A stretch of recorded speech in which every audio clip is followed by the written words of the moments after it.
I am Shivam Gupta, Project Associate, Earth Science and Climate Change Division, TERI. It's my pleasure to receive all distinguished guests, experts, and participants at this interactive session on reaping Montreal Protocol benefits to conserve food and vaccine as a part of Sheetal project under TERI. Today we have with us Ms. Surchi Bhadwal, Director, Earth Science and Climate Change Division at TERI.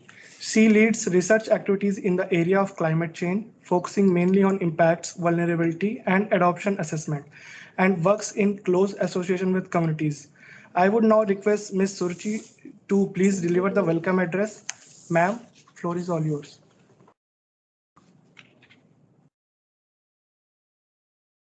Hello.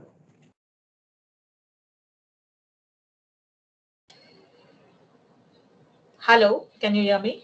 Yes, ma'am. Yeah, thank you, Shivam. So I would like to begin by basically congratulating the team who's working on this initiative, both from SIF, so Abha Narula, who's the program officer with the Children's Investment Fund Foundation, and the TERI team, who's been contributing to work related to these areas, including distinguished delegates and participants who've joined us here today to basically, celebrate the Ozone Day. At the outset, I would like to congratulate the team working on this initiative, focusing on the ozone layer depletion and its protection, covered under the Montreal Protocol, and the benefits associated with it. A very warm welcome to all of you. TERI firmly believes that teachers and students together are the key pillars to India's climate building efforts and global sustainable environment. And so we are pleased to have your representation here on the eve of the World Ozone Day to commemorate signing of the Montreal Protocol. The theme of this year is Montreal Protocol, keeping us, our food and vaccines cool. The ozone layer that ideally acts as a blanket over the Earth's surface in the stratosphere, protecting the Earth from harmful ultraviolet rays of the sun. This layer has been affected over time with the large amount of air pollutants we have pumped into the atmosphere that has started affecting the ozone layer in the stratosphere. Chlorofluorocarbons have been key on contributing to the depletion of the ozone layer over time, and to be able to avoid this depletion and protect all natural and human systems on Earth and life on Earth, ideally, there was a need to regulate the release of these pollutants into the atmosphere. So did the Montreal Protocol come into operation, and therefore the discussion globally to check what measures can be taken to be able to protect the ozone layer. The impact of the ozone layer in terms of its depletion is quite huge, where there has been evidence where it has been linked to how it has affected humans. So there are examples of how, in certain parts of the world, people have linked the depletion of the ozone layer to the issue of skin diseases that have been spreading and have been observed in different parts of the world. Also impacts on plants where, there is evidence where, scientists have observed the impact on plant growth. And of course, linked to livelihoods who kind of depend on plant-based systems for leading their lives. So there is an impact both on the biota and on human beings. Building back from COVID-19, therefore, we must ensure more resilient societies through raising awareness, foster dialogues, and sensitizing the public on different aspects of the environment. And in this context, basically, environment-friendly techniques, technologies that are related to checking the release of these pollutants. On the other hand, basically also contributing to certain services that human beings can utilize.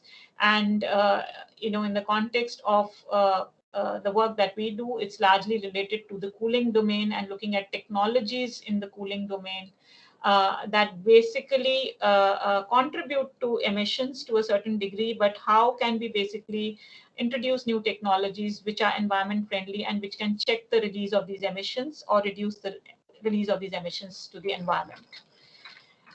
Taking this forward, Terry has conducted several events, workshops, and training programs and on these topics, associated topics. And our aim here has been to pool our knowledge and experience and learn from each other to pave the way for further concerted action. Our efforts further go into connecting different pieces of work that we are involved in with actions of United Nations Environment Program and other countries to protect the environment in a rather, faster way so that we are basically able to keep pace with the degree to which we have affected the environment. Terry does believe in, working on the ground actions to ensure changes in the habits, knowledge enhancement, and basically encourage our youth also to be part of it and contribute to the protection of the environment. Basically by creating superheroes that can be our representatives not only for today but also for the future to save the planet Earth. We are also honored to have SIF for their support in bringing together the civil societies together, on one hand, where Terry is contributing to different pieces of work, on these issues. We have other organizations like AEEE and CEW who also basically contributed to different pieces of work and, are endorsing the efforts to help India become an environment resilient society. There is much to talk on the Montreal Protocol, given that there have been developments at the international level in terms of agreements, and decision making related to the evasion of these pollutants from the environment. Includes the Kigali Amendment and the India Cooling Action Plan that is in place.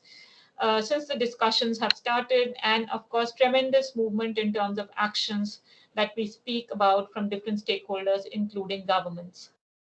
But I do believe that our speakers will take this forum through these subject matters, inform you about where we stand, and of course, help, build our knowledge further about where we stand in terms of many of these decisions that are being taken related to the which link to many of these amendments and protocols that we're talking about, but also in terms of protection of the environment and reducing the pollutant load in the atmosphere related to ozone depletion.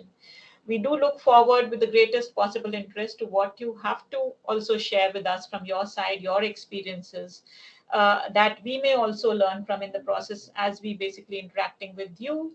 And I do wish that this event becomes a success in terms of, a co-learning process where we share some information, but we also hear from you, from your experiences and the work that you're doing to protect the environment in turn, which we do think that collectively would, make for a larger effect in terms of protecting the environment.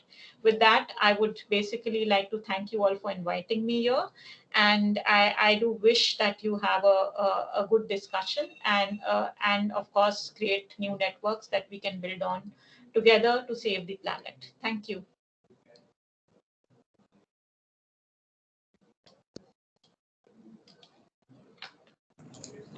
Thank you, ma'am, for your profound words on ozone layer protection and its importance for conservation.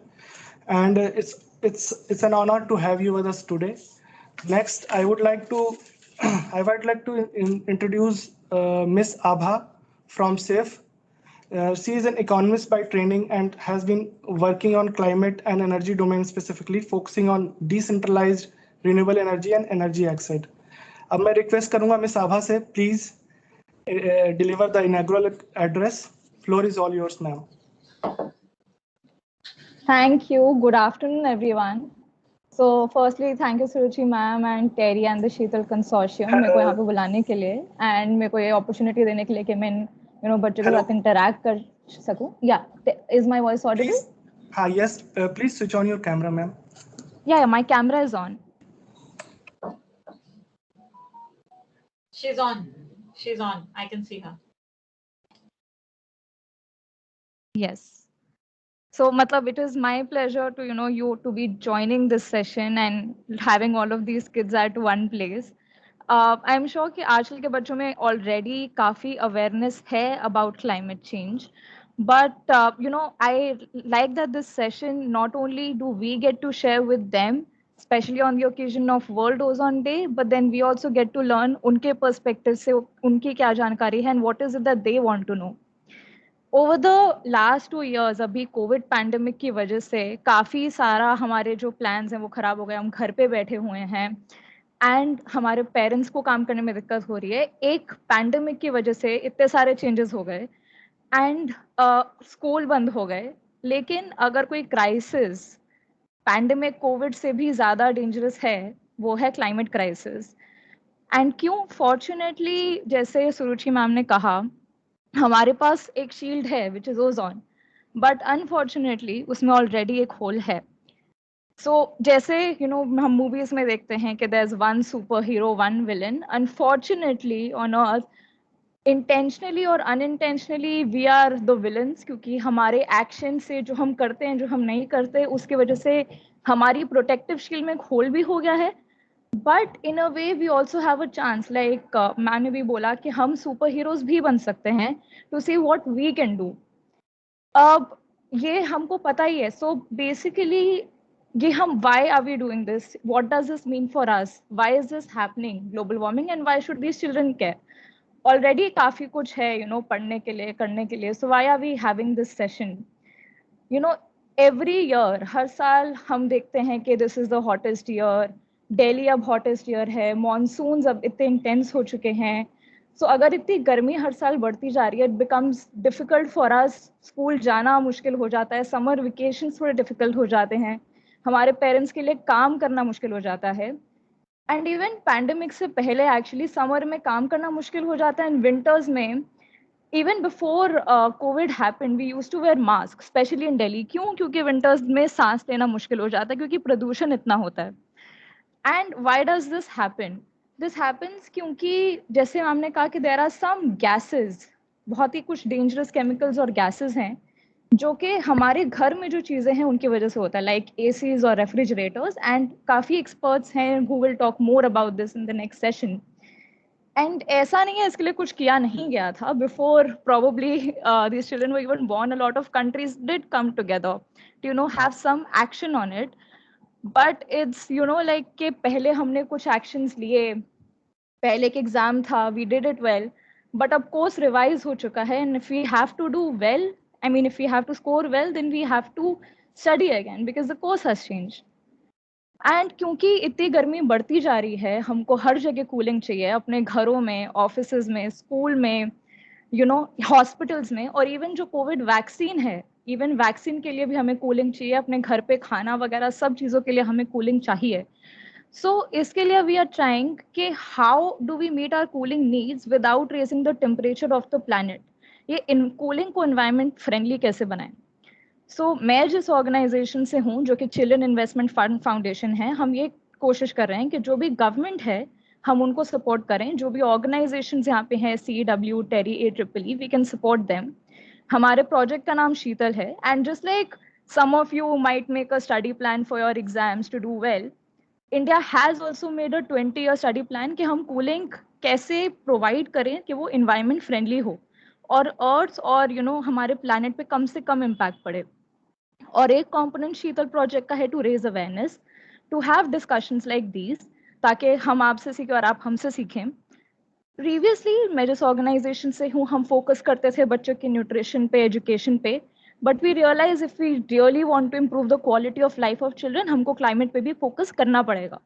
Therefore, the event, I mean, the aim of this event is to facilitate this discussion so that आप जब तक आप सीखेंगे नहीं, तब तक आपको पता नहीं होगा कि क्या करना है. तो आप भी सीखें, आप हमें बताएं कैसा और क्या क्या है जो आप सीखना चाहेंगे, and then you also get to learn about conservation measures. So I'll stop right here, and I look forward to the interactive session and have the experts take over. I mean, inform the kids about all the things that we spoke about, क्योंकि I am sure कि जो title भी है वो भी शायद काफी बच्चों को समझ नहीं आए. तो I look forward to this interactive session and thank you for having me. Over to you Shiva. Thank you Abha, आपके बहुत अच्छे वर्ड्स के लिए क्लाइमेट चेंज और कोविड को रिलेट करते हुए, ताकि बच्चों को कुछ ज़्यादा ही समझ में आए. और इसी के साथ हम लोग अपना पहला सेशन खत्म करते हैं और दूसरे सेशन की ओर चलते हैं. जिसमें मैं इंट्रोड्यूस करना चाहूँगा अपने एक्सपर्ट्स को, जो कि हैं mister Ashish from TERI, mister Tarun Garg from AEEE, and Miss Sikha Bhashan from CEEW. And for that, I request Miss Neha from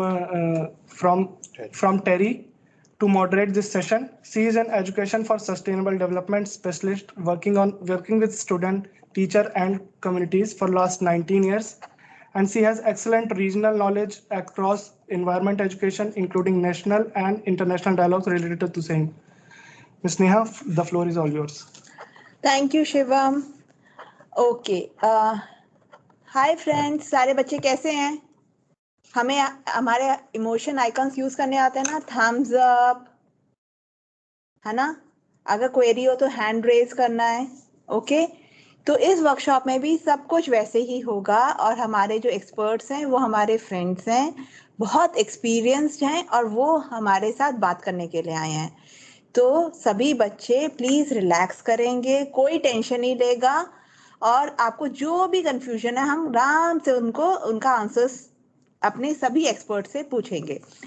तो आज हम पता है क्यों मिल रहे हैं? आज कुछ स्पेशल है. आप सबको चैट विंडो में लिखना आता है ना? तो सारे बच्चे अपनी चैट विंडोज खोलेंगे. यस, मुझे पता है बहुत सारे बच्चे कॉमन पीसी यूज कर रहे हैं, तो आपस में बात कर लीजिए. इस क्वेश्चन का आंसर ये वाला करेगा, दूसरा करेगा, तो नो झगड़ा. Today is a special day. हम चैट विंडो खोलेंगे और ये बताएंगे आज स्पेशल क्या है. अगर सब बच्चों ने इनविटेशन पोस्टर देखा होगा ना, तो उसके अंदर ये लिखा हुआ है आज कोई स्पेशल डे है. कौन सबसे पहले मुझे बताएगा आज क्या स्पेशल डे है? Anyone fast?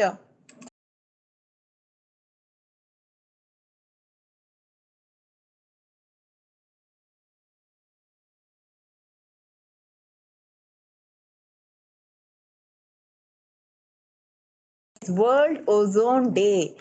ओजोन होता क्या है? ओजोन लेयर क्या होती है?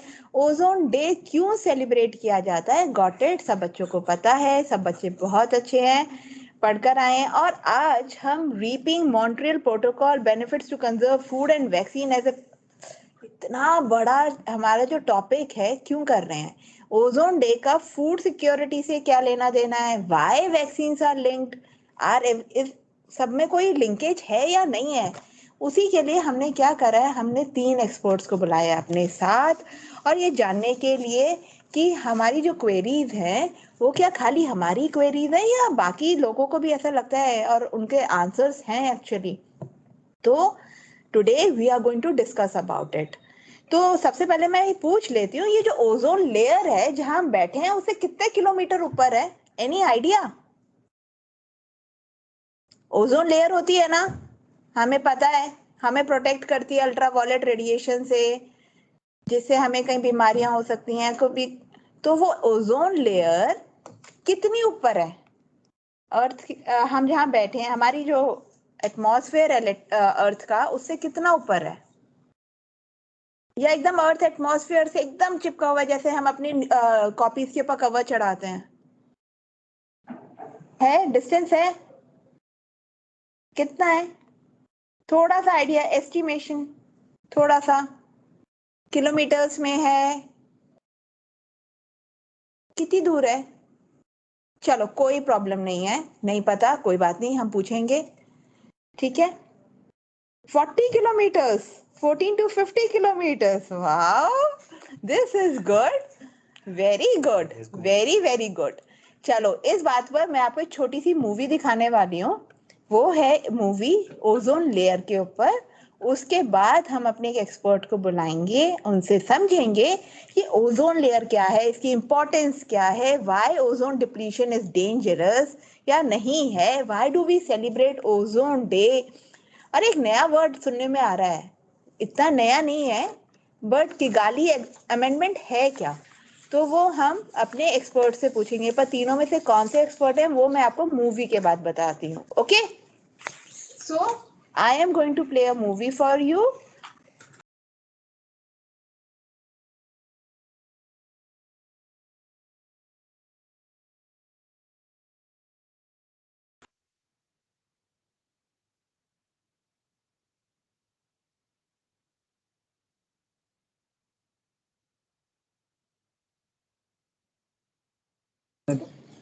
आवाज आ रही है ना? 15 to 35 kilometers above Earth's surface, a gas called ozone surrounds the planet. The ozone layer acts as a barrier between Earth and ultraviolet radiation from the sun. However, pollution has caused the ozone layer to thin, exposing life on Earth to dangerous radiation.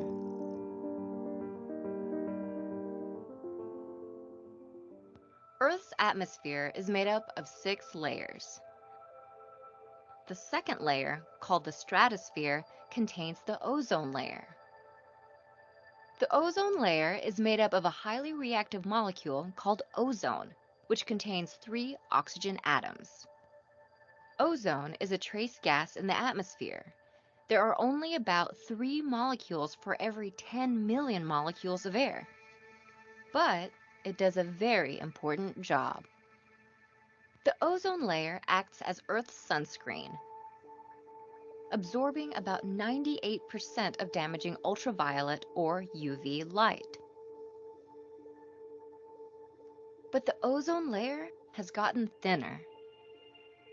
Chemicals called chlorofluorocarbons, or CFCs, are the primary culprits in ozone layer breakdown.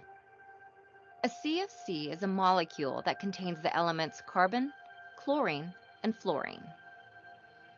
CFCs are mostly found in refrigerants, aerosols, and plastic products. When CFCs are exposed to ultraviolet rays in the atmosphere, they break down into substances that include chlorine. The chlorine reacts with the oxygen atoms in ozone and rips apart the ozone molecule. Areas of damage in the ozone layer are often called ozone holes, but that name is misleading. Ozone layer damage is more like a thin patch, with the thinnest areas near the poles. The ozone layer above the Antarctic, in particular, has been impacted by pollution since the mid-1980s. There, the region's low temperatures speed up the conversion of CFCs to ozone-damaging chlorine. About 90% of CFCs currently in the atmosphere were emitted by industrialized countries in the Northern Hemisphere. In 1989, the Montreal Protocol banned the production of ozone-depleting substances. Since then, the amount of chlorine and other ozone-depleting elements in the atmosphere have been falling. Scientists estimate that chlorine levels will return to their natural state in about 50 years. By then, the Antarctic ozone hole will shrink to smaller than 8 million square miles.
World ozone day की theme होती है।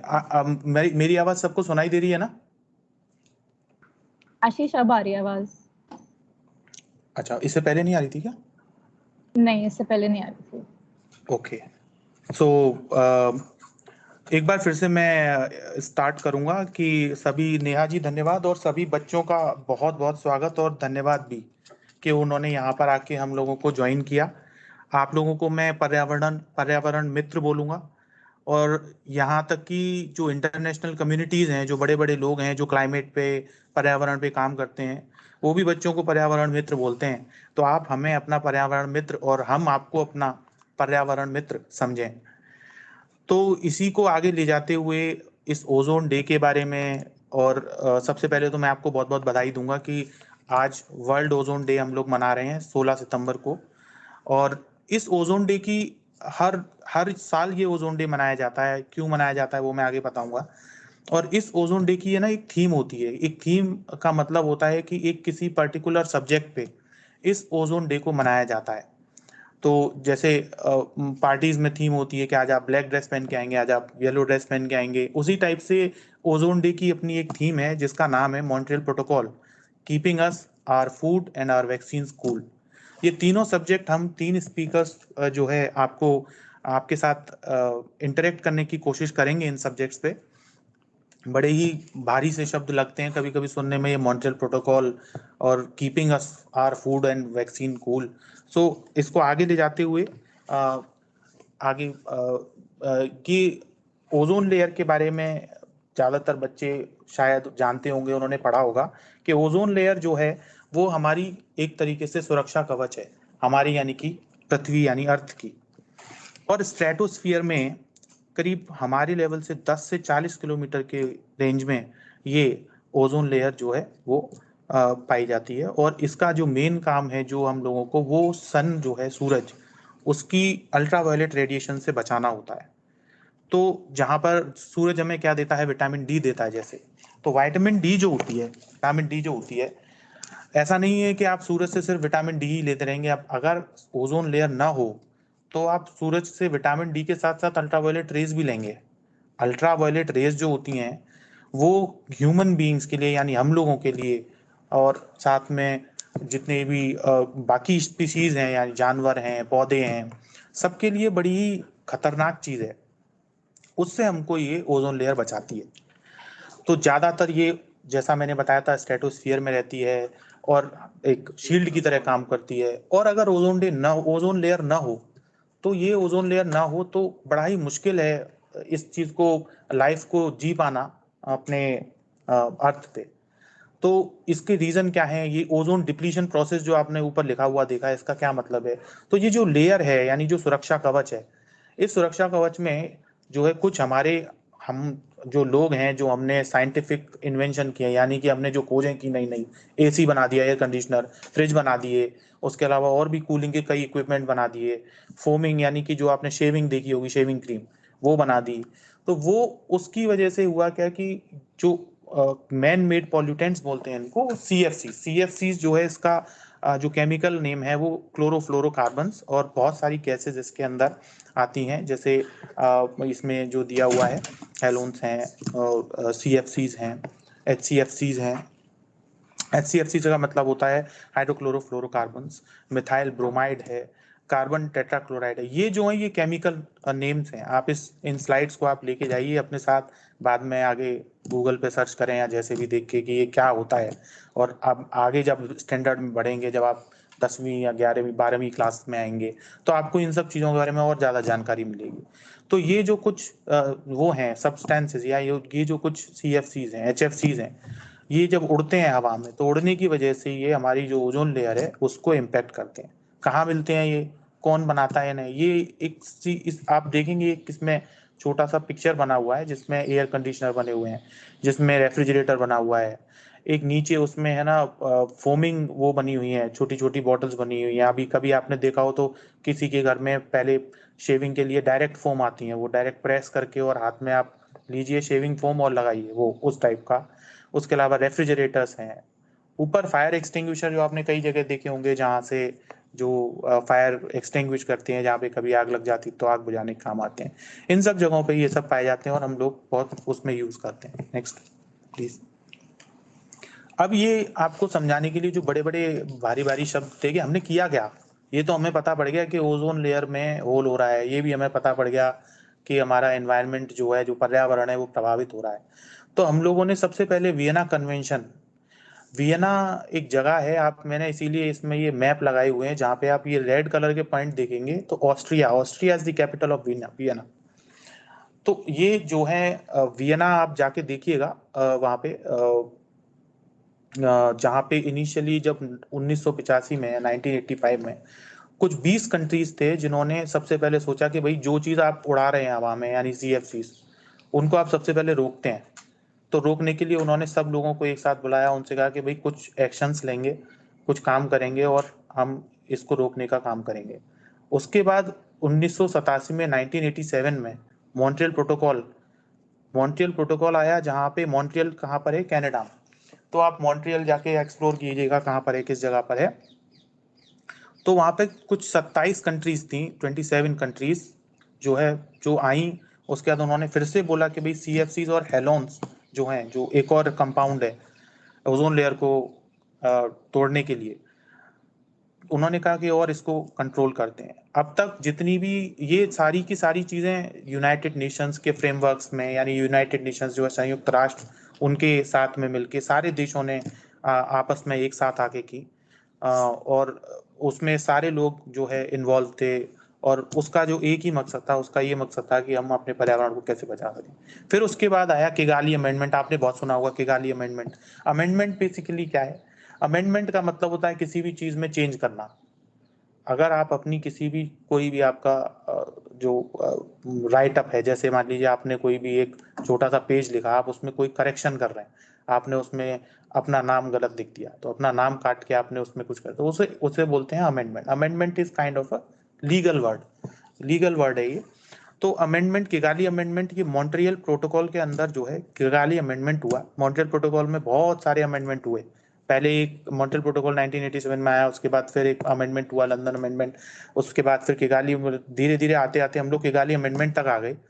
तो Kigali amendment में जो Kigali amendment का जो main purpose था वो था HFCs, जो हाइड्रोफ्लोरोकार्बन्स हैं, उनको, उनका प्रोडक्शन और उनका कंजम्पशन रोकना।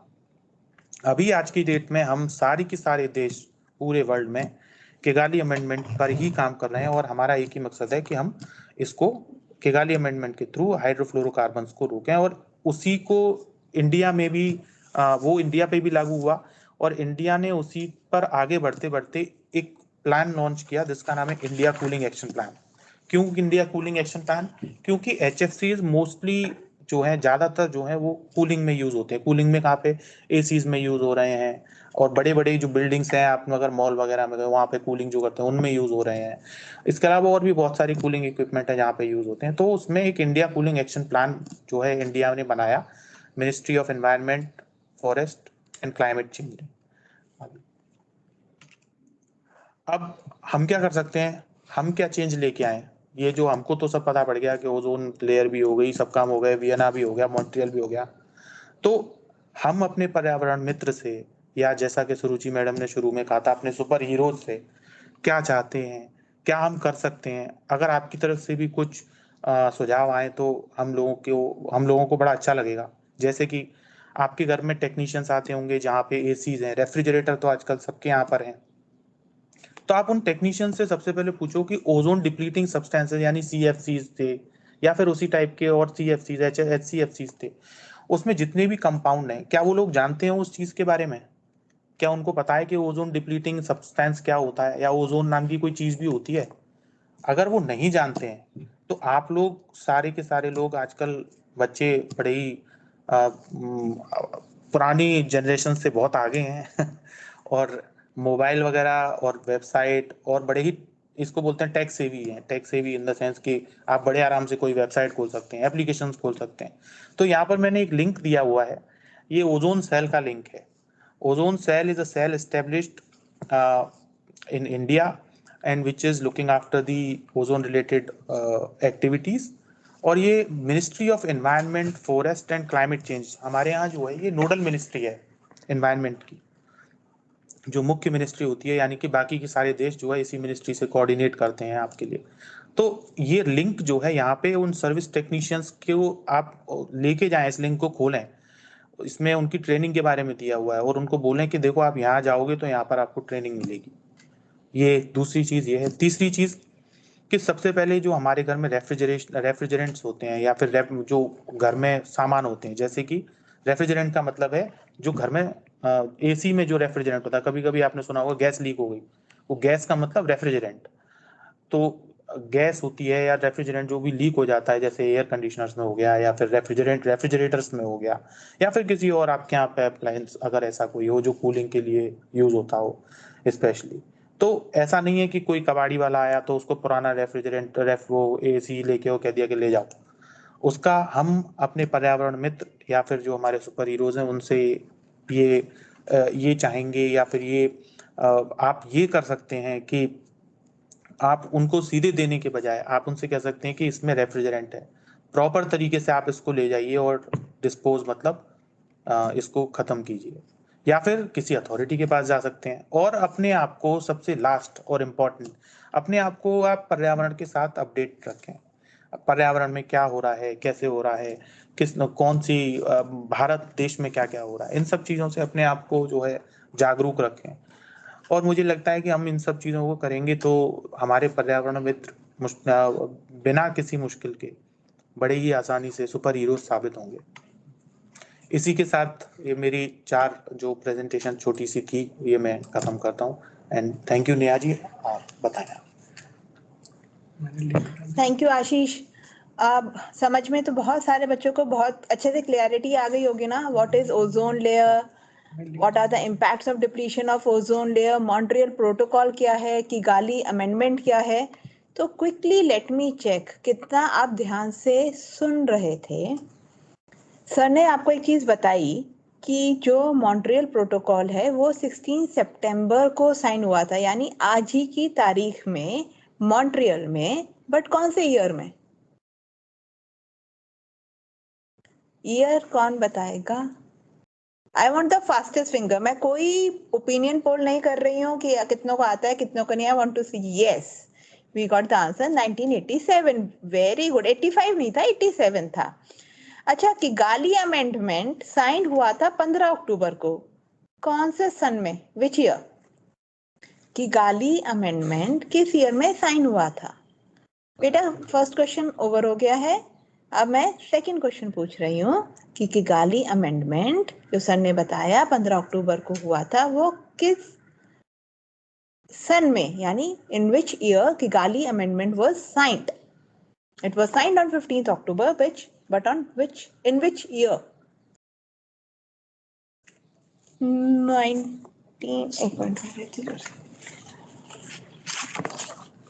can you see?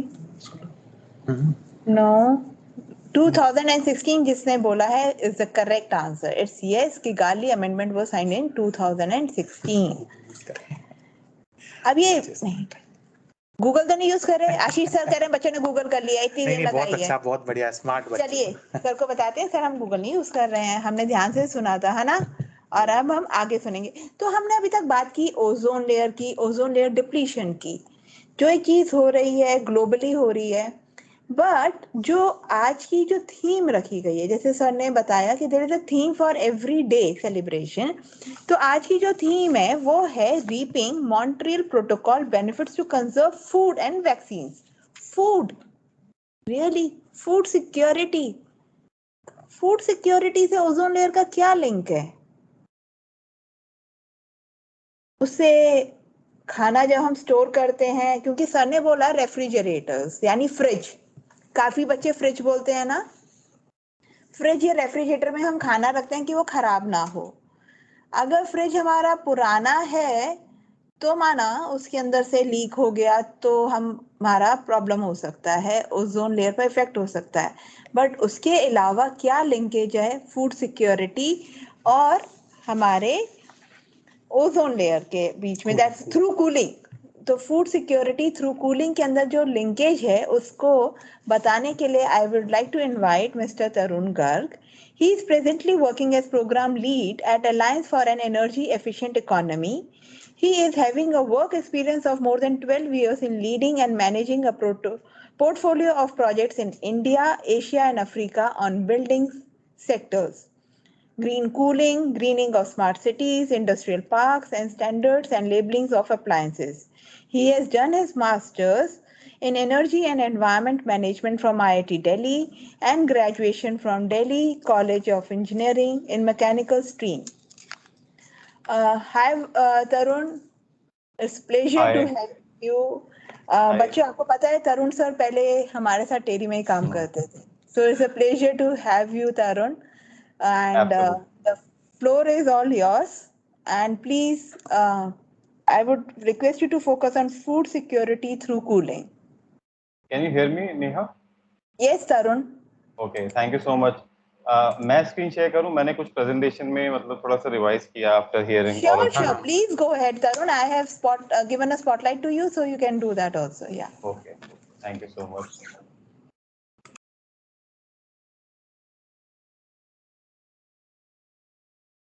आपको दिख रहा है प्रेजेंटेशन? तरुण थोड़ा कैमरा आपका फेस क्लियर नहीं आ रहा है. If you can a bit adjust. Yes, better. Presentation दिख रहा है आपको? Yes, दिख रहा है. Okay. So thank you so much.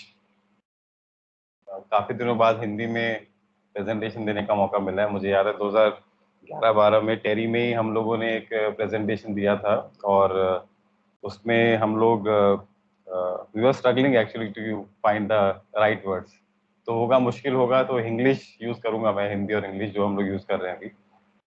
तो पहला क्वेश्चन तो मैं अगर बच्चों से पूछूं तो किसी को पता है कोल्ड चेन की हिंदी क्या होती है? मतलब I was just browsing it on the Google. तो वो बहुत मुश्किल है बोलना ही. शीत श्रृंखला बोलते हैं इसको. तो ये फूड सिक्योरिटी थ्रू कूलिंग है. इसमें कोल्ड चेन जो ये फर्स्ट पेज पे आपको दिख रहे हैं ना 5-6 बॉक्सेस, एक में लिखा हुआ है farm, pack houses, reefer vehicle, cold storage, retailer, consumer. तो हम लोग हैं कंज्यूमर्स. जितने जितने भी आप बच्चे हैं हम लोग हैं, हम लोग कंज्यूमर में आते हैं. फार्म पे होते हैं फार्मर्स. तो जो खाना या फ्रूट्स या वेजिटेबल्स या वीट वटेवर हम लोग जो दाल खाते हैं वो एक जर्नी के थ्रू आते हैं. क्योंकि आज हम लोग आई डोंट नो बच्चे कहाँ पे हैं बट हम दिल्ली में हैं. दिल्ली में तो कोई फार्म यहाँ पे फार्म्स नहीं है. तो या तो महाराष्ट्र से आ रहा है या हरियाणा से आ रहा है. तो खाना कैसे आ रहा है, फूड कैसे आ रहा है? तो एक जर्नी के थ्रू आता है वो. तो इसी जर्नी को मैं थोड़ा सा प्रेजेंट करूंगा in my own way. And उसमें कुछ क्वेश्चंस होंगे तो आप पूछना. बाकी आई थिंक पहला क्वेश्चन तो मेरा ये है और इसका आंसर आप चैट बॉक्स में लिख सकते हैं या आप खुद भी सोच सकते हैं अपने. जस्ट थिंक अबाउट इट कि आप फूड वेजिटेबल्स कहाँ से खरीदते हो. तो अभी मंडीज में जाते हैं हम लोग ज़्यादातर. नीचे जैसे हम लोग घर में रहते हैं तो या तो मंडी में जाते हैं या फिर काफ़ी लोग आते हैं सोसाइटी में रेडी पे वेजिटेबल्स और फ्रूट्स को लेके, तो वहाँ से लेते हैं. दूसरा आजकल शॉपिंग मॉल्स बहुत ज़्यादा हो गए हैं. तो रिलायंस फ्रेश है और बहुत सारे आउटलेट्स हैं, बिग बाज़ार है. तो वहाँ पे जाके हम लोग फ्रूट्स एंड वेजिटेबल लेते हैं. और तीसरा आई थिंक जो अभी आशीष और सुरुचि भी बात कर रहे थे और नेहा ने भी बात की, कोविड के टाइम पे ई मार्केट बहुत पॉपुलर हो गया है. तो हमारे पास एप्लीकेशंस हैं लाइक बिग बास्केट या और भी कोई एप्लीकेशन है, अमेजन है. तो उसके थ्रू हम लोग अपना फ्रूट्स एंड वेजिटेबल ऑर्डर करते हैं. तो ये आई थिंक ये बड़ा इंपॉर्टेंट पार्ट है इस प्रेजेंटेशन का. आपको समझना होगा कि आप फूड कहाँ से ले रहे हो और कहाँ से आ रहा है फूड. तो इसी से लिंक है फूड सिक्योरिटी और इसी से लिंक है कूलिंग. क्योंकि हम लोग सोचते हैं कि काफ़ी बार हमें लगता है कि फ्रूट्स तो हैं, चलो मतलब रिटेल में जाके ले लो, बट वो फ्रूट्स कहाँ से आए और वो कैसे आए. एंड बट जैसे हम लोग अगर आप देखो अभी हम बात कर रहे थे कि हम जितने भी आजकल जो दिल्ली में रहते हैं या फिर अदर पार्ट्स ऑफ जो मेट्रोज में रहते हैं, दिल्ली, मुंबई, चेन्नई, कोलकाता या आप सिटीज़ ले लो, पुणे, जहाँ पे गर्मी ज़्यादा है वहाँ पे आपको एक घर में मोस्ट ऑफ द टाइम आपको दिखेगा या तो फैन तो मिनिमम होगा ही, एसी आजकल बहुत कॉमन हो गया है. तो ह्यूमंस को एक कंफर्ट चाहिए रहने के लिए, काम करने के लिए. तो कंफर्ट को डिफाइन करते हैं कि आप एसी जब चलाते हैं तो आप 24-25 डिग्री पे उसको स्विच ऑन कर देते हैं और उसके बाद आप यू फील कंफर्टेबल। ऐसे ही जो ये वेजिटेबल्स हैं, फ्रूट्स है, ये साइंटिफिकली इसका एक टेम्परेचर डिफाइन किया हुआ है कि एक टेम्परेचर के अंदर अगर ये रहेंगे तो ये fruits and vegetables nutritional quality उसकी मेंटेन रहेगी, वरना इनकी न्यूट्रिशनल क्वालिटी खराब हो जाएगी एंड देन हम लोग इसको खाएंगे तो फायदा भी नहीं होगा and the taste will not be that good. तो इसीलिए इस पूरी जर्नी को समझना बहुत ज़रूरी है, जो मैं इस प्रेजेंटेशन में दिखाऊंगा। बिफोर आई स्टार्ट, ये मुझे थोड़ा सा बताना था कि हम फ्रूट्स एंड वेजिटेबल कहाँ से खरीदते हैं, बट एक यूएन की डेफिनेशन है कि फूड सिक्योरिटी होती क्या है। अगर कोई आपसे पूछे तो फूड सिक्योरिटी क्या होती है, अगर हम सिंपल वे में बात करें तो फूड सिक्योरिटी वो है जहाँ पे आपके पास हर इंसान को इंडिया में या वर्ल्ड में सफिशिएंट एक्सेस है न्यूट्रिशनल और सेफ फूड का। तो काफ़ी बार ऐसा होता है कि हमारी quality of food is not good, उसकी न्यूट्रिशनल वैल्यू ख़राब हो चुकी है, बट उसका एक्सेस मिल गया है, तो वो डेफिनेशन नहीं है इसकी।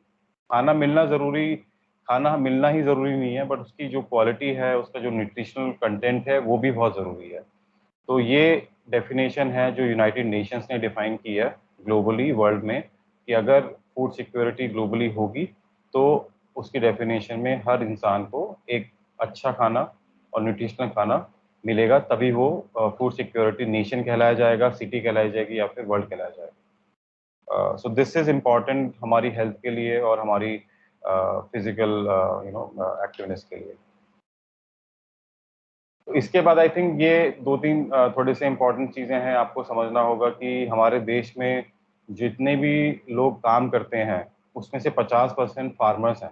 मतलब मैं अपने बारे में बोल सकता हूँ, मैंने 2-3 साल पहले काम करना शुरू किया था इसमें, तो हमने कभी सोचा नहीं था कि हमारे देश में ऑलमोस्ट लाइक जो जितनी वर्कफोर्स है उसमें से 150 मिलियन फार्मर्स हैं। तो आप सोच सकते हो कि कितना बड़ा एक कम्युनिटी है जो इसमें काम कर रही है, जो हमें फ्रूट्स एंड वेजिटेबल्स और अदर सोर्सेज जो हमें देती है। उसके अलावा हमें समझना होगा कि इसमें से जो फार्मर्स हैं वो जिसको हम बोलते हैं small and medium size farmer, जो छोटे फार्मर्स हैं, छोटे किसान जो हैं, वो 86% है। तो आई थिंक ये भी बड़ा इम्पोर्टेंट है। आपने पढ़ा होगा कि आपने देखा भी होगा कि काफ़ी ज़्यादा आजकल मतलब कोविड सेकेंड वेव से पहले कुछ प्रोटेस्ट भी हुए थे, इंडियन फार्मर्स ने प्रोटेस्ट किया था इंडियन गवर्नमेंट के खिलाफ। तो वो भी आई थिंक देखा होगा आपने। उसका रीज़न यही रहता है कि फार्मर्स को अपना दे आर लुकिंग एट कि उनको जो प्राइसिंग मिले फ्रूट्स एंड वेजिटेबल की वो ठीक हो, इसीलिए वो डिस्कशन गवर्नमेंट के साथ चलता रहता है। और तीसरा जो इम्पोर्टेंट पार्ट है इसका, वो आप देखोगे तो इंडिया सेकंड लार्जेस्ट प्रोड्यूसर है फ्रूट्स एंड वेजिटेबल्स का। तो आई थिंक हम सबको बड़ा प्राउड फील होना चाहिए कि हमारी कंट्री सेकंड लार्जेस्ट प्रोड्यूसर है फ्रूट एंड वेजिटेबल्स का। और इसमें से जो अनफॉर्चुनेट पार्ट है वो नीचे वाला पार्ट है, जिसका लिंक है हमारी फूड सिक्योरिटी के साथ और जिसका लिंक है हमारी कूलिंग के साथ। 18% और 13%, 31% के करीब फ्रूट और वेजिटेबल हमारा लॉस हो जाता है। तो फूड लॉस और फूड वेस्ट में बहुत बड़ा फर्क है। तो फूड लॉस जो होता है वो जर्नी के दौरान लॉस्ट होता है। आपके पास वो जर्नी, कोल्ड चेन की जर्नी जो मैंने ऊपर स्लाइड में दिखाया था, वो जर्नी एडुकेट नहीं है, तो फूड लॉस्ट हो गया। Food waste is different. Food waste is कि आपने खाना खाया, उसको आधा छोड़ दिया, या आपके पास फ्रूट्स है, आपने उसको वेस्ट कर दिया, तो वो आपके फूड वेस्ट में आता है। तो काफ़ी बार लोग कंफ्यूज हो जाते हैं कि food waste and food lost. तो हम जब कूलिंग की बात कर रहे हैं तो हम लोग फूड लॉस की बात कर रहे हैं, फूड वेस्ट की बात नहीं कर रहे हैं, क्योंकि फूड वेस्ट इज नॉट इस food loss can be controlled by cold chain, by cooling actually. तो आई थिंक ये इंपॉर्टेंट स्टैटिस्टिक्स हैं जो बच्चों आप याद रखोगे तो अच्छा है। मतलब आप आगे, जैसे आशीष ने बताया, आप आगे स्टैंडर्ड्स में जाओगे तो आई थिंक ये अच्छी चीज़ें आप याद रखोगे तो आपके लिए अच्छा रहेगा। इसके अलावा जो हमारा, अब आप देखोगे कि जो फूड लॉस होता क्यों है, मतलब क्वेश्चन ये भी तो पूछेंगे ना कि आपकी फूड लॉस क्यों हो रहा है। 18% और 13% जो फ्रूट और वेजिटेबल लॉसेस है, 31%, वो क्यों हो रहा है। तो एक तो जो कूलिंग सॉल्यूशन है वो ठीक नहीं है हमारे पास। तो मैंने आपको बताया कि फ्रूट वेजिटेबल को एक टेम्परेचर चाहिए होता है, जैसे ह्यूमन बॉडी को एक टेम्परेचर चाहिए, वैसे ही फ्रूट्स को एक टेम्परेचर चाहिए होता है, वेजिटेबल को एक टेम्परेचर चाहिए होता है। उसके लिए एक कूलिंग सॉल्यूशन चाहिए होता है, तो वो हमारे पास अभी एडिक्वेट नहीं है। उसके अलावा मैं दूसरा जो पॉइंट बोलूंगा, जो मेन पॉइंट है, उसके अलावा काफ़ी बार ये होता है कि फार्मर्स के पास ऐसा होता है कि आपने फ्रूट वेजिटेबल फार्म में से निकाल लिए, बट आपके पास मार्केट लिंकेज नहीं है। मतलब जो छोटे फार्मर्स हैं उनको ये नहीं पता कहाँ पे बेचना है, तो वो फ्रूट एंड वेजिटेबल उनके पास रह जाते हैं। और अगर उनके पास कूलिंग सोल्यूशन नहीं है, उनके पास रेफ्रिजरेटर नहीं है, उनके पास कोई स्टोरेज नहीं है जहाँ पे टेम्परेचर को मेंटेन कर सकें, वो खाना जो है आपका एक तरह से लॉस में कंसिडर होता है और फिर वेस्ट में भी कन्वर्ट हो जाता है। तो मार्केट लिंकेज जहाँ पे वो फार्मर बेच सकते हैं वो भी नहीं है। अब जैसे आप देख रहे हो कि ये रिटेल शॉपिंग मार्ट है या फिर मंडीज है, इसमें छोटे फार्मर्स नहीं आते हैं। आपको मोस्टली मिलेगा, आपको बड़े जो प्लेयर्स हैं वो लोग काम कर रहे हैं, वो फार्मर से लेते हैं। तो आई थिंक वो एक मिसिंग लिंक है अभी इंडिया में। तो उसके लिए भी AEEE और बाकी जो ऑर्गेनाइजेशन है उसमें काम कर रही हैं। और इसका अगर हम देखें फ्रॉम जो हम लोग आज ओजोन डे मना रहे हैं, और इनडायरेक्टली अगर हम बात करें, जो हमारा GHG एमिशन जिसको बोलते हैं, CO2 एमिशन, वो काफ़ी ज़्यादा है। मतलब इस लाइक इंडिया में जितना एमिशन होता है उसका 10% के करीब इससे है। तो ये भी एक बड़ा इंपॉर्टेंट पार्ट है। और अगर आप देखोगे कितना पैसा इसमें लॉस हो रहा है, तो मतलब ये भी सब्सटैंशियल फिगर है। तो आई थिंक ये इंपॉर्टेंट चीज़ है कि फूड लॉस एक छोटी चीज़ नहीं है, मतलब इट्स ए बिग थिंग। और इसको इसको कॉम्बैट करने के लिए सॉल्यूशन क्या है? तो सॉल्यूशन है ये। तो सॉल्यूशन है कि एक कोल्ड चेन हम बोल रहे हैं। कोल्ड मतलब चेन, तो आप समझ जाओगे कि chain is like connecting different pieces, या एक एक चीज़ से दूसरी चीज़ को आप कनेक्ट करो। और उसमें क्योंकि मैंने बताया फार्म प्रोड्यूस या फ्रूट्स और वेजिटेबल्स को एक टेम्परेचर चाहिए होता है, तो वो टेम्परेचर मेंटेन करने के लिए एक कूलिंग की ज़रूरत होगी। तो that's why the name is cold chain.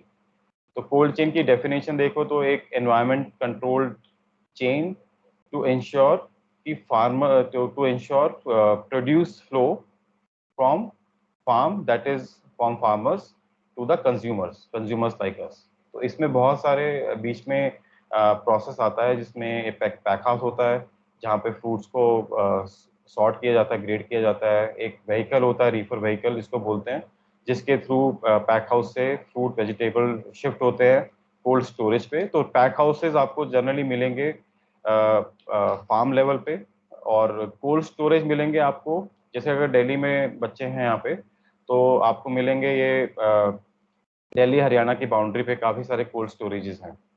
तो आपको पेरी अर्बन एरिया बोलते हैं इसको, सिटी के बाहर, वहाँ पे आपको कोल्ड स्टोरेज बहुत ज़्यादा मिलेंगे। उसके बाद रिटेलर पे आते हैं ये। तो रिटेलर में आपका रिटेलर की जगह मंडी भी हो सकती है, जैसे दिल्ली में आज़ादपुर मंडी बहुत फेमस है, तो वहाँ पे आते हैं ये। नहीं तो रिटेलर में आपके पास रिलायंस फ्रेश है, अदानी है, उनके पास डायरेक्टली ये कोल्ड स्टोरेज से जाते हैं। और उसके बाद जैसे कंज्यूमर हम लोग हैं, तो हम लोग वहाँ से जाके ले लेते हैं। तो this is the journey which requires cooling through out. और इसमें आई थिंक ये लास्ट स्लाइड है, इसको समझना ज़रूरी होगा कि इसको मैं इसलिए करूँगा इस स्लाइड के साथ, कि मैंने बताया कि फूड लॉस हमारी कंट्री में ऑलमोस्ट 31% है। तो उसका रीज़न मैंने बताया कि हमारा टेम्परेचर कंट्रोल करना है, और कूलिंग सोल्यूशन एडिक्वेट नहीं है। उसका रीज़न यहाँ पे आपको शो कर रहा होगा कि हमारे देश में अभी जो रिक्वायरमेंट है एक कूलिंग सोल्यूशंस की या इक्विपमेंट्स की, उसमें ऑलमोस्ट 90% से ज़्यादा गैप है। मतलब 90%, अभी सिर्फ 10% ही चीज़ें लगी हैं, बाकी 90% अभी लगनी बाकी हैं। तो पैक हाउस हो गया, जहाँ पे वो जो फार्म लेवल पे होते हैं, वो सिर्फ 3% ही है। 97% तो अभी लगने बाकी हैं। मतलब गवर्नमेंट उसमें एक्शन ले रही है, ऑर्गेनाइजेशंस लाइक अस, हम लोग मदद कर रहे हैं गवर्नमेंट की। ऐसे ही आप बाकी कोई भी आप इसका एक कंपोनेंट देखेंगे, सिर्फ कोल्ड स्टोरेजेस हैं जो 90% लगे हुए हैं, बट बाकी चीज़ें जो हैं ऑलमोस्ट लाइक 80% 90% उनमें गैप है। तो मतलब this is what I wanted to convey कि food loss is important for food security, बहुत इंपॉर्टेंट है फूड सिक्योरिटी के लिए।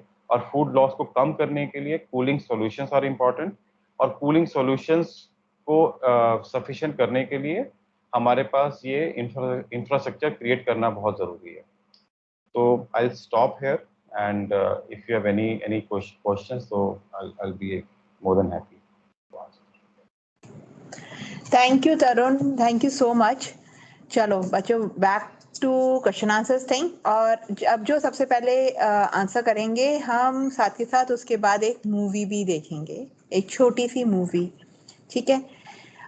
तरुण सर ने एक चीज के बारे में बताया है, तो पहले आप ये बताओ मुझे, जब हमारे जो किसान हैं, फार्मर्स हैं, वो ग्रो करते हैं वेजिटेबल्स, पल्सेस, जो भी ग्रो करते हैं, हमारे जितना भी फूड आइटम्स करते हैं, उसको एकदम से तो बेच नहीं सकते सब कुछ, राइट। जैसे हमारा धान है जो उगा, उसको एकदम से तो मार्केट में जाकर बेच नहीं सकते, या आलू है, प्याज है, टमाटर है, इतनी सारी सब्जियां, ये तो खराब हो जाएंगी, तो वो उसे कहाँ पर स्टोर करते हैं? हमारे घर में जो छोटे फ्रिज होते हैं, जिनको फ्रिज या रेफ्रिजरेटर्स बोलते हैं, उसमें तो नहीं कर सकते, तो जो आप कहाँ स्टोर करते हैं उसको क्या कहते हैं?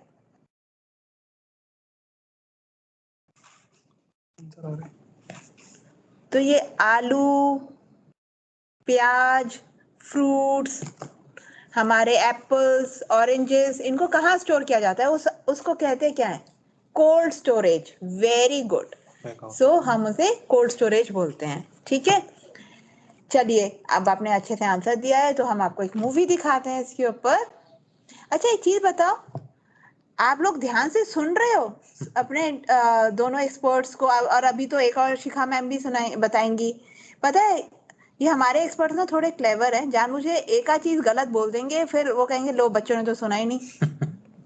हम सुन रहे हैं ना, तो प्लीज ध्यान से सुनना, पकड़ लेना। जैसे कई बारी क्लास में भी मैम कुछ करती है ना, थोड़ा सा जानबूझकर चेक करने के लिए, बच्चों ने ठीक बोला, मैंने ठीक बोल रही हूँ ना बोल रही हूँ, बच्चे सुन रहे हैं या नहीं सुन रहे हैं।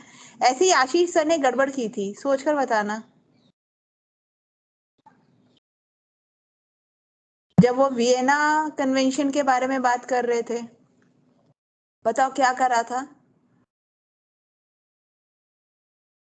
एनीबडी सोचो, और हम आते हैं उसके ऊपर। पहले देखते हैं एक मूवी, और अगर आवाज आ रही हो तो प्लीज जरूर बताना, थम्स अप कर देना, ओके। ये वाली है ना Montreal? Let me share with you one of the greatest success stories of environment negotiations ever. Indeed, it may be one of the greatest success stories of any sort of negotiations on this planet.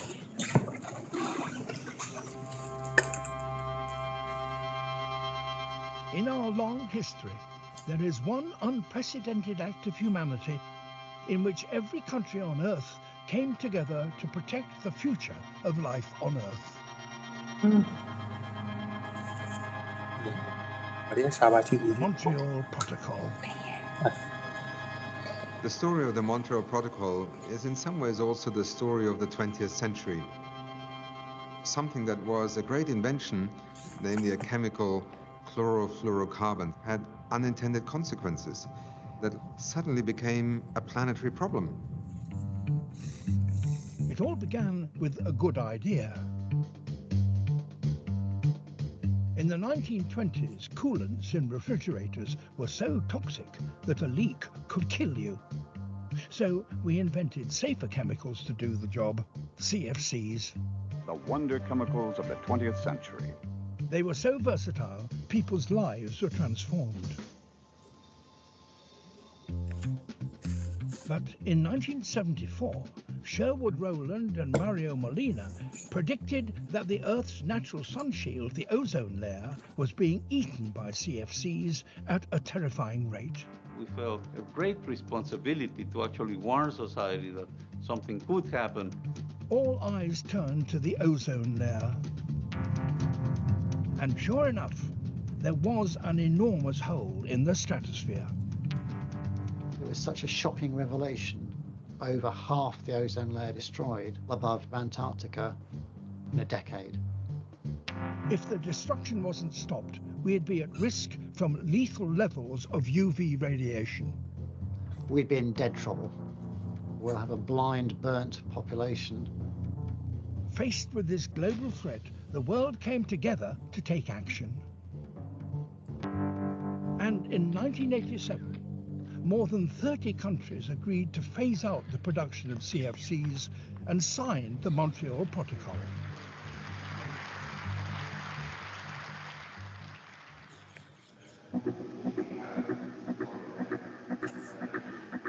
Over the 3 decades since, the rest of the world's nations have signed up. Together, they've taken on the greatest planetary repair job ever attempted. It's absolutely terrifying to work on a project that's so important because you know that failure is not an option. Making the Montreal Protocol a success has taken brilliant minds.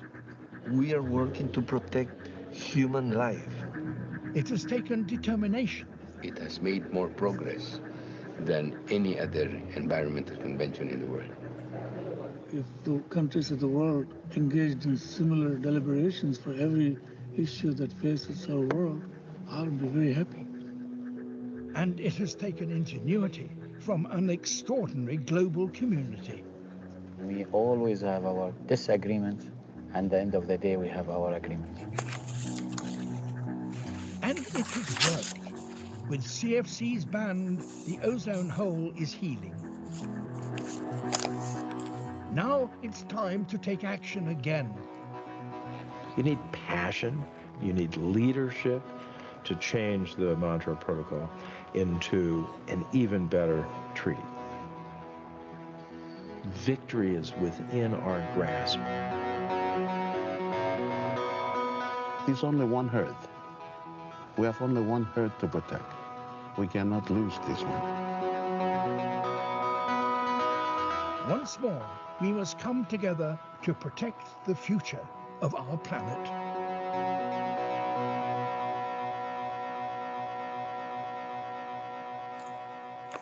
To you, the delegates, and as somebody who considers himself part of the Montreal Protocol family, as you meet in Kigali, look to history. Remember where the Montreal Protocol started off from, and please help the world to take the next step.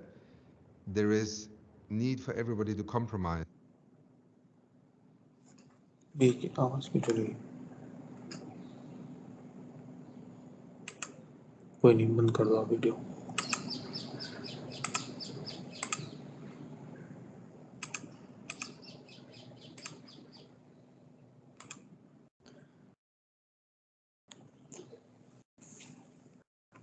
Thank you. I hope you enjoyed it. अच्छी लगी? Okay, yes आपने सही पकड़ा। कई बच्चों ने answer भी लिख दिया। सर ने कैपिटल को उल्टा कर दिया था। तब क्यों नहीं रेस किया? तब क्यों नहीं बताया कि सर हमने आपको पकड़ लिया? अब ध्यान से सुनना शिखा मैम को। Let me call. अच्छा एक चीज बताओ, हमने फूड सिक्योरिटी के बारे में बात करी, ओजोन लेयर के बारे में, बट आजकल एक चीज बहुत कॉमन आ रही है सुनने में हर जगह, वैक्सीनेशन। वैक्सीनेशन है ना, राइट? इतना शायद हमने वैक्सीनेशन वर्ड कभी और नहीं सुना जितना लास्ट 1 साल में सुन लिया है ना?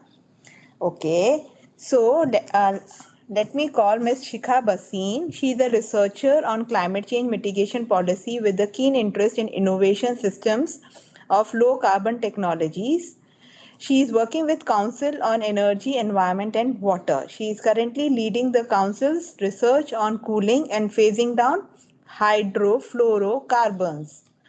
She has previously worked on regulatory frameworks required to meet India's Kigali Amendment commitments and the institutionalization of an R&D platform for supporting the phase out of hydrofluorocarbons in India. She is also the co-author of the India Cooling Action Plan. She continues to serve as a member on the implementation committees for the India Cooling Action Plan on R&D and the servicing sector. I request Shikha to please address the students on the famous linkage, or the, I would say, COVID-19 and the last mind reach to vaccine. Shikha, all yours. Thank you, Neha ma'am, and good afternoon and good evening to all the students who are here with us today. Neha ma'am ने मेरा बहुत लंबा चौड़ा introduction दे दिया आप लोगों को, जिसमें से आधी चीजें मुझे ही नहीं समझ में आई।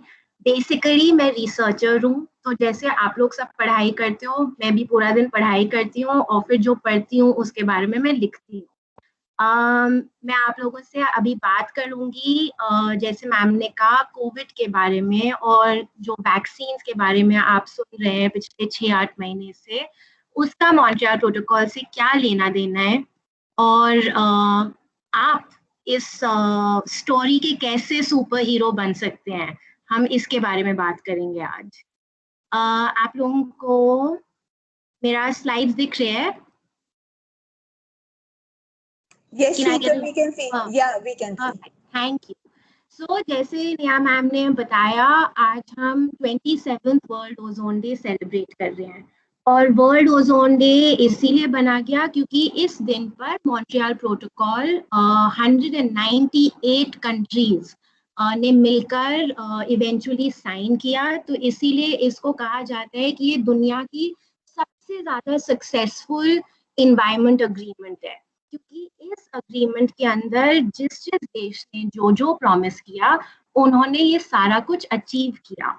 और जैसे वो ये चीजें अचीव करने लगे, साइंटिस्ट को पता लगा कि इन चीजों की वजह से ज्यादा ग्लोबल वार्मिंग हो रही है। तो जैसे हम आजकल न्यूज में देख रहे हैं कि कहीं पे बहुत ज्यादा बारिश है, कहीं पे बहुत ज्यादा फ्लडिंग हो रही है, और कहीं पे एकदम बारिश नहीं है, वाइल्ड फायर्स चल रहे हैं।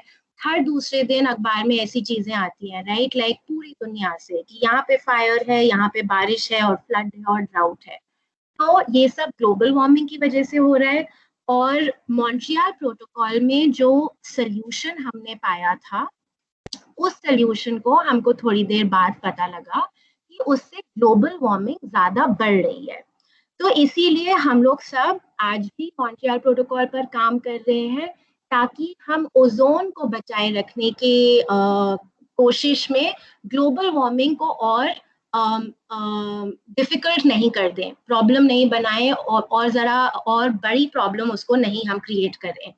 तो इसीलिए मेरी जो संस्थान है, council on energy, environment and water, मैं तरुण सर, आशीष सर, नेहा मैम के साथ हम सब मिलकर काम कर रहे हैं इंडिया कूलिंग एक्शन प्लान पे, जिसमें हम ये समझने की कोशिश करते हैं कि हम कैसे कूलिंग को बढ़ावा दें, पर ऐसे बढ़ावा दें कि हम ग्लोबल वार्मिंग और ओजोन लेयर दोनों को बचाए रखें।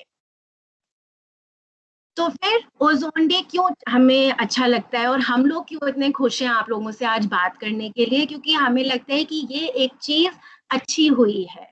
हम लोग जब आगे का सोचते हैं और आप लोगों के आगे का सोचते हैं, तो काफी बुरा लगता है कि हम लोग दुनिया को थोड़ा बहुत खराब कर रहे हैं आप लोगों के लिए, और कोशिश भी कर रहे हैं कि इतना खराब नहीं करें।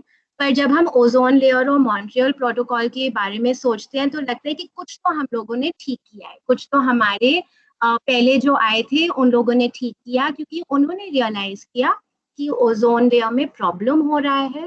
उन्होंने ये समझने की कोशिश की कि ये प्रॉब्लम क्यों हो रही है, और जब उन्होंने ये आइडेंटिफाई किया कि प्रॉब्लम क्या है, किस वजह से हो रही है, उन्होंने मॉन्ट्रियल प्रोटोकॉल को क्रिएट किया, डेवलप किया, और सब कंट्रीज को वो साथ में लाए, टेक्नोलॉजी को वो साथ में लाए, फाइनेंस को वो साथ में लाए, और बहुत ही ट्रांसपेरेंट मैनर में, मतलब खुल्लम खुला उन्होंने ये बात किया कि ये प्रॉब्लम है, इस वजह से हो रहा है, और ये इसका सोल्यूशन हो सकता है, और फिर सारे देश साथ मिलकर आए उस सोल्यूशन को आगे बढ़ावा देने के लिए।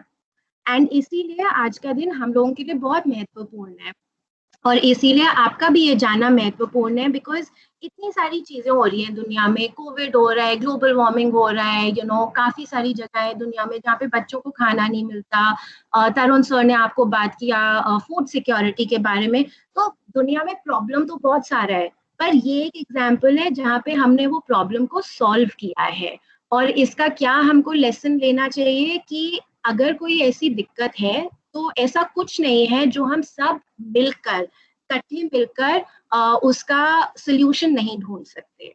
और उसी विजन के साथ, उसी एनकरेजमेंट के साथ हम लोग ये चाह रहे हैं कि अब जो ग्लोबल वार्मिंग और क्लाइमेट चेंज का जो इम्पैक्ट पड़ रहा है हाइड्रोफ्लोरोकार्बन से, हम उसका ख्याल रखें। तो जो एक चीज है जो बहुत ही जरूरी है, वो है कूलिंग, राइट। कूलिंग अलग अलग चीजों के लिए, जैसे गर्मी ज्यादा लगती है तो आपको एसी, फैन, कूलर की जरूरत होती है, ताकि आप ठीक से पढ़ाई अपनी कर सको, ठीक से रात को सो सको, आपको खाना फ्रेश मिले, आपकी दवाइयाँ ठीक रहें। जैसे नेहा मैम ने कहा, इससे पहले तो इतना आपने कभी भी वैक्सीनेशन के बारे में नहीं सुना होगा, क्योंकि आपको जो सारी वैक्सीनेशन लगनी थी वो आपको लग गई जब तक आप 4-5 साल के हुए। तो इसीलिए उसके बाद आपने तो इतना नहीं सुना वैक्सीनेशन के बारे में। पर अब जब हम सब कोविड से बचने की कोशिश कर रहे हैं, एक साथ दुनिया में आगे बढ़ने की कोशिश कर रहे हैं कि ये डिजीज हम कंटेन करें, और अगर हो भी जाए तो कम से कम नुकसान हो हम सबका, हम सबकी जिंदगी का, तो इसीलिए वैक्सीनेशन चाहिए। और वैक्सीनेशन भी जैसे तरुण सर ने बताया, इसको सर्टेन टेम्परेचर की जरूरत होती है। तो जैसे आप अपना दूध, दही, चीज, मक्खन, ये सब समर टाइम में सारा ही फ्रिज के अंदर रखते हैं, वैसे ही साल भर वैक्सीनेशंस, काफी सारी वैक्सीनेशंस को हमको कोल्ड स्टोरेज या किसी टाइप के फ्रिज या कोल्ड बॉक्स में रखना पड़ता है। और इस साल इसीलिए सारी कंट्रीज ने डिसाइड किया है कि जब हम ओजोन डे सेलिब्रेट करेंगे, जब हम मॉन्ट्रियल प्रोटोकॉल पर रिफ्लेक्ट करेंगे कि हमने 27 साल में क्या अचीव किया है, आगे हमको किधर जाना है, तो हम उतना ही फोकस अपनी वैक्सीनेशन पर भी डालेंगे, क्योंकि पिछले 1 साल में ये बहुत ऑब्वियस हो गया है कि वैक्सीनेशन बहुत जरूरी है ह्यूमन हेल्थ के लिए। जैसे आपके मम्मी पापा, शायद सभी के मम्मी पापा की अब दोनों वैक्सीनेशंस लग चुकी होंगी, अगर नहीं लगी है तो आप जरूर उनको बढ़ावा दें कि वो जाकर लगवाएं अपनी वैक्सीनेशन, क्योंकि इससे क्या हो रहा है, और जब आप जाओगे वैक्सीनेशन के लिए तो आप वहाँ पे मम्मी पापा से बोलना कि वो पूछें कि वो वैक्सीनेशन किस टाइप के डब्बे में रखती है, किस टाइप का टेम्परेचर कंट्रोल होना जरूरी होता है। क्योंकि हमें ये मालूम है पिछले 6-8 महीने से जो भी 4-5 बड़ी वैक्सीनेशंस आई हैं दुनिया में कोविड के अगेंस्ट, वो सब 2 से 8 डिग्री की ठंडाई पे रखना उनको जरूरी है। अब 2 से 8 डिग्री ठंडाई तो तब होती है जब दिल्ली में बहुत ज्यादा ठंड होती है और आप 3-3 जैकेट पहन के हीटर के सामने बैठते हो। That's very very cold, right? हमारा फ्रिज भी हमारा फ्रिज रहता है करीब 17-18 डिग्री सेल्सियस पे। तो आप सोच सकते हो कि ऑलमोस्ट फ्रीजिंग पॉइंट पे हमको काफी वैक्सीनेशन रखने का मैंडेट है, ताकि जो वैक्सीनेशन का केमिकल कंपाउंड है, जो चीज आपको सेफ रखेगी कोविड से, वो एकदम ऑप्टिमम रहे, वो खराब नहीं हो। और इसको हम कैसे ऑप्टिमम रख सकते हैं, कैसे हम कर सकते हैं कि जहां वैक्सीनेशन बन रही है और जहां तक वो आ रही है, जहाँ पे आपके मम्मी पापा जा रहे हैं अपनी वैक्सीनेशन लगाने, उस पूरे सिस्टम को भी हम कोल्ड चेन बोलते हैं, राइट? तो अगर आप इस स्लाइड में देखेंगे, ऊपर आपको कॉर्नर में, लेफ्ट कॉर्नर में दिख रहा है कि कोल्ड सप्लाई प्रोडक्ट बनती है, ठीक है? आपका फैक्ट्री में बन गया, वैक्सीनेशन बन गया, आपका फूड पहुंच गया पैक हाउस में, फिर उसके बाद हम उसको पैकेज करते हैं। तो जो छोटी छोटी वैक्सीनेशन की बॉटल्स हैं जिसमें एक्चुअल वैक्सीन है, वो पैक की जाती है। वो जब पैक हो जाए, और ये टेम्परेचर कंट्रोल फैक्ट्री में पैक होती है, फिर वो जाती है टेम्परेचर कंट्रोल वेयर हाउस में, जहाँ पे वो स्टोर होती हैं जब तक बाकी लॉजिस्टिक्स होता है, जैसे हैंडल करना कि इधर से उधर तक कोई चीज कैसे जाएगी, किस प्रकार में जाएगी, किस टाइप के डब्बे में जाएगी, कितना डिस्टेंस चलेगी, कौन उसको लेके जाएगा। तो ये सब लॉजिस्टिक्स जब तक फिगर आउट होते हैं और जब तक वो पिकअप होते हैं, वो टेम्परेचर कंट्रोल वेयर हाउसेज में रखे जाते हैं। उसके बाद वो पहुंचते हैं रेफ्रिजरेटेड कंटेनर्स में, और ये कंटेनर्स कभी जब इंडिया में नहीं बन रहे हैं वैक्सीनेशंस, बाहर से आ रहे हैं जो वैक्सीनेशंस इंडिया में, वो फिर प्लेन या शिप में जाते हैं और फिर वो वहां से पहुंचते हैं इंडिया में। वहां पे जहाँ पे वो कलेक्ट होते हैं, वहां से वो फिर जाते हैं टेम्परेचर कंट्रोल्ड ट्रांसपोर्ट सोल्यूशन में, जहाँ पे वो गाड़ी में जाएंगे या ट्रॉली में जाएंगे, और फिर वो पहुंचते हैं उन डॉक्टर्स एंड प्रैक्टिशनर्स के पास जहाँ पे हम सब और आपके पेरेंट्स जाके अपने वैक्सीनेशन लगा रहे हैं। और बीच में बहुत सारे और भी स्टॉपेजेस होते हैं, पर लार्जली पॉइंट ये है कि कभी भी वैक्सीनेशन को अगर आप पूरे इस फिगर में देखें, कहीं पे भी टेम्परेचर कंट्रोल मिसिंग नहीं है। हर जगह टेम्परेचर कंट्रोल होना जरूरी है, क्योंकि जैसे तरुण सर ने बताया वो शायद एकदम खराब नहीं हो खाना आपका, अगर पूरे टाइम फ्रिज में नहीं रहे या पूरे टाइम कोल्ड चेन के अंदर नहीं रहे, पर उसकी न्यूट्रिशनल वैल्यू कम हो जाती है। और खाना तो हम रोज खाते हैं, तो अगर 1-2 दिन हमने न्यूट्रिशनल वैल्यू थोड़ी कम ली तो ठीक है, पर वैक्सीनेशन तो हम रोज नहीं लगाते हैं, तो इसकी वैल्यू, न्यूट्रिशनल वैल्यू कम हो जाने में बहुत बड़ा प्रॉब्लम होता है। सो बेसिकली जब हम बात करते हैं मॉन्ट्रियल प्रोटोकॉल की और किगाली अमेंडमेंट की, हमारा ये एम्बिशन है और ये टारगेट है कि जो भी हम सोल्यूशन बाहर दे रहे हैं कूलिंग के लिए, दुनिया में जो कूलिंग के सोल्यूशंस अडॉप्ट हो रहे हैं, और तरुण सर, आशीष सर और मैंने आपको बताया कि कूलिंग सोल्यूशंस बहुत ज़रूरी है हमारे हेल्थ के लिए, हमारी फूड सिक्योरिटी के लिए, हमारे जनरल डे टू डे काम के लिए। हमारा ये कोशिश नहीं है कि ये सोल्यूशंस कम हुए, हमारा कोशिश ये है कि ये सोल्यूशंस और ज़्यादा एनवायरनमेंट फ्रेंडली होए।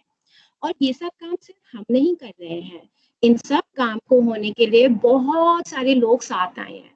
साइंटिस्ट जो एक्चुअली इक्वेशंस बनाते हैं और आपकी वैक्सीन्स बनाते हैं, इंजीनियर्स, एनवायरमेंटलिस्ट, पॉलिटिशियंस, गवर्नमेंट में जो सारे लोग काम करते हैं, रिसर्चर्स जैसे कि मैं, तरुण सर, आशीष सर, इंडस्ट्री और कंपनीज जो एक्चुअली वैक्सीनेशंस और कोल्ड स्टोरेज को प्रोड्यूस कर रही है, डिफरेंट एनजीओज जैसे नेहा मैम आपको इतनी सारी चीजें सिखा रही हैं आज मॉन्ट्रियल प्रोटोकॉल के बारे में।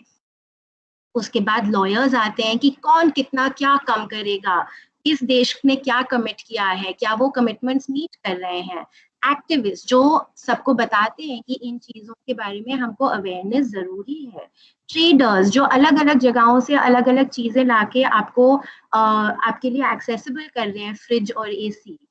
Same way law makers, investors, पैसे कहाँ से आ रहे हैं ये सब बनाने के लिए, जो सेल्स स्टाफ जैसे जो एसी आपको बेच रहे हैं आपके मम्मी पापा को, कस्टम्स ऑफिशियल्स जैसे जो भी सामान आ रहे हैं इंडिया में उसको चेक कौन कर रहा है, उसमें HFC तो नहीं है। Same way transport and logistics sector. तो मेरा आपसे अब ये सवाल है कि जब इतने सारे लोग मॉन्ट्रियल प्रोटोकॉल और किगाली अमेंडमेंट के लिए काम कर रहे हैं और उन्होंने ये सोल्यूशन पॉसिबल किया है, तो मेरा आप लोगों से ये सवाल है कि आप क्या सोल्यूशन के पार्ट बनेंगे, आप कौन से सुपर हीरो बनोगे क्लाइमेट चेंज की फाइट में। Thank you.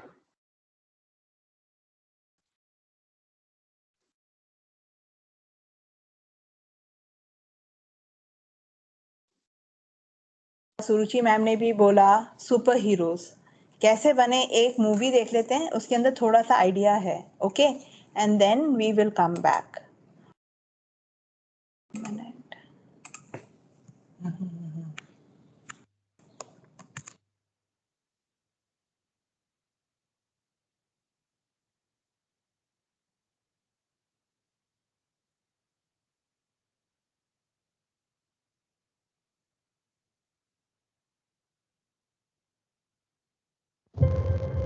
This is what happens when you leave the world in the hands of people who don't care about the planet.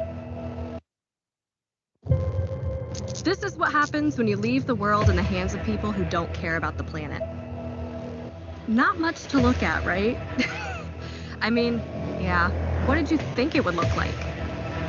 We grew up on stories that it's linked to the smog in the air, but anyone who actually knows the answer is long dead, and we're stuck with the skin disease that we call the Grow. Okay, that's a bit depressing. Smog, the Grow, it's all true.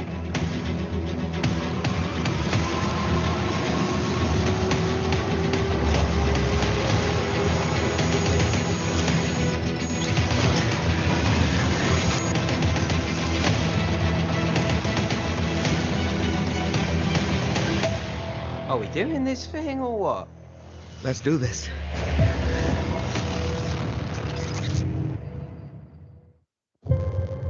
This is what happens.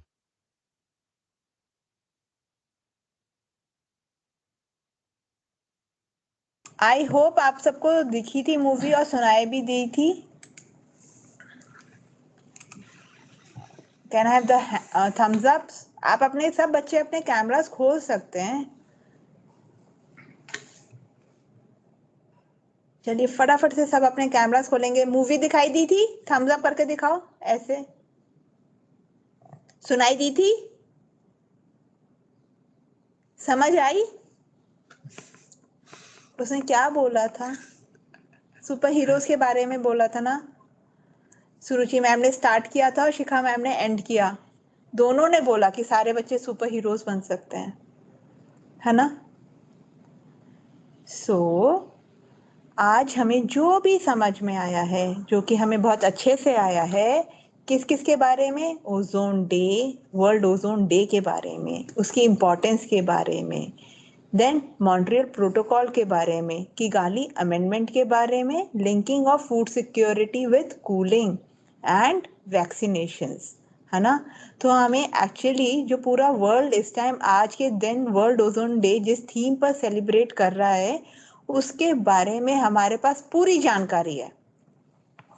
तो हम सब बच्चों को पता है क्या करना है। जितना भी सबको समझ में आया ना, उस आंख बंद करेंगे, अच्छे से कंसंट्रेट करेंगे, सोचेंगे और एक छोटा सा लोगो बनाएंगे। ठीक है, आप सब बच्चों को एक लोगो बनाना है। पूरा फुल पेज की ड्राइंग नहीं करनी है। लोगो होता है ना, छोटा सा होता है ना, 2 इंच बाय 2 इंच का। ओके, 2 इंचेस बाय 2 इंचेस के अंदर आप को वर्ल्ड ओजोन डे के लिए लोगो बनाना है। ओके, आप सब बच्चे लोगो बनाएंगे और उसको आप एक ईमेल आईडी पर भेजेंगे। वो ईमेल आईडी मैं अभी आपको स्क्रीन पर दिखाऊंगी। ओके, उसके अंदर, और वो वरना शिवम भाई जो सर है ना, वो टाइप भी कर रहे हैं चैट बॉक्स में, वहां से कॉपी कर लीजिए उस ईमेल आईडी को। उसी ईमेल आईडी पर भेजने का फायदा है, कहीं और भेजेंगे कोई फायदा नहीं होने वाला। ठीक है, कहते हैं ना हमारी जो चिट्ठी है वो सही एड्रेस पे जानी चाहिए ना, गलत नहीं भेजनी है। तो ईमेल आईडी ठीक से कॉपी करेंगे, फिर ये नहीं कहेंगे मैम कांटेक्ट में ओ नहीं दिखा था। ठीक है, प्रॉपरली कॉपी करेंगे, फर्स्ट थिंग। सेकंड थिंग, मैं आपको एक स्क्रीन दिखा रही हूँ, उसमें बहुत सारे सोशल मीडिया के हैंडल्स हैं। हैंडल्स होते हैं ना, जैसे फेसबुक, ट्विटर और लिंक्डइन के कौन कौन से हैंडल पर जाकर आप फॉलो कर सकते हैं। हम आज आपकी बहुत सारी फोटोग्राफ्स भी उधर डालेंगे। तो अगर आप चाहो, अगर आप मम्मी पापा के अकाउंट को यूज कर रहे हैं फेसबुक पर, तो उसे वहां पर जाकर उससे लाइक कर सकते हो और बाकी लोगों के साथ शेयर भी कर सकते हो। ठीक है, तो let me quickly share the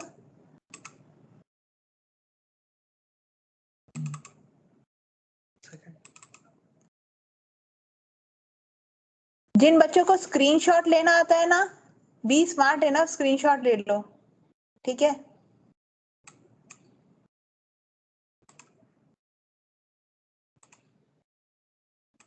quickly screenshot ले लो, वरना ऐसा करती हूँ मैं, शिवम सर को फिर से बोलती हूँ कि इन सबको कॉपी कर चैट विंडो में डाल देंगे। ठीक है, अगर चैट विंडो पर होगा तो आप बाद में भी देख सकते हैं।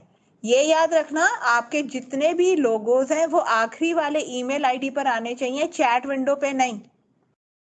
ठीक है, चैट विंडो पर आप कुछ नहीं अपलोड करेंगे, सिर्फ आप अपने ये contact@sheetalAlliance.com पर डालेंगे और बाकी सोशल मीडिया हैंडल्स पर आप फॉलो कर सकते हैं। अच्छा, ये तो हुई एक बात। अब जरा हम ये भी तो पता करें कि बच्चों को कितना समझ में आया है और आप हमारे साथ आगे और कुछ सीखना चाहते हैं या नहीं। इसके लिए क्विकली आप अपने चैट विंडो पर देखेंगे एक लिंक आ रहा है, वो है एक गूगल फॉर्म। ठीक है, सब बच्चे उसे खोलेंगे। वो हम इसलिए पूछ रहे हैं, उसके अंदर आप अपना नाम की स्पेलिंग करेक्ट डालेंगे, अपना ईमेल आईडी भी ठीक डालेंगे, तभी आपको आपका ई सर्टिफिकेट मिलेगा। ओके, सर्टिफिकेट चाहिए ना, ठीक से डालेंगे। मुझे पता है इस वक्त मेरे कई स्कूल हैं जहां पर एक कनेक्शन पर बहुत सारे बच्चे हैं, तो वो वाले टीचर्स प्लीज मुझे अलग से ईमेल कर सकते हैं सारे बच्चों के नाम। प्लीज टेंशन मत लीजिए, एक एक करके या तो गूगल फॉर्म भर दीजिए उनके। अगर नहीं भर पा रहे हैं और आपको लग रहा है कि एकदम से कैसे करेंगे, बहुत सारे बच्चे हैं, तो ये गूगल फॉर्म आप आराम से इस चैट विंडो से कॉपी कर बाद में भी डाल सकते हैं। ओके, गूगल फॉर्म में ऑटोमेटिकली सेव हो जाता है। शिवम सर उसको क्लोज नहीं करेंगे आज शाम रात तक। ओके, मैंने उनको बोल दिया है। शिवम प्लीज क्लोज मत करना, ठीक है? सारे बच्चे फिल करेंगे। ओके, और चीटिंग कोई नहीं करेगा उसके अंदर जितने भी क्वेश्चंस हैं। ओके, जो समझ में आया वो लिखना है।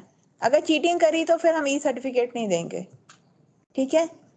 Okay, come on quickly, I am giving you 5 minute. जो कर सकते हैं वो फटाफट से करना शुरू करो।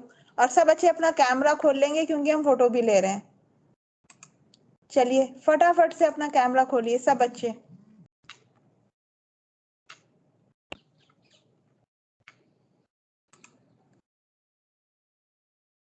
Very good, very good. चलिए चलिए चलिए।